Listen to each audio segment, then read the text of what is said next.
তুমি স্ত্রীকে দাসী মনে করো, কিন্তু আল্লাহ বলেন ওয়ালাহুন্না মিসলুল্লাযী আলাইহিন্না বিল মারুফ, স্ত্রীর উপরে যেরকম ভাবে তোমার অধিকার রয়েছে ঠিক তদ্রূপ স্ত্রীরও তোমার উপর অধিকার রয়েছে। কিন্তু তুমি মনে করো স্ত্রী তোমার একজন দাসী। আরে বেটা, আমি বলবো স্ত্রী তো তোমার দাসী নয়, স্ত্রী তো হচ্ছে তোমার বুকের একটি অংশ।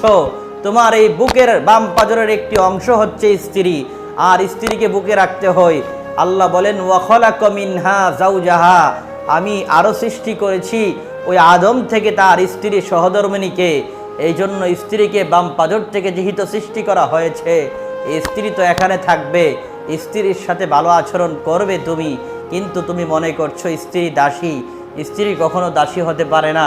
আবার স্ত্রী অনেক সময় মনে করে সংসারের কাজকর্ম করার কারণে সে তাকে দাসী মনে করে, কিন্তু না, দুইজন একজন আরেকজনের পোশাক স্বরূপ।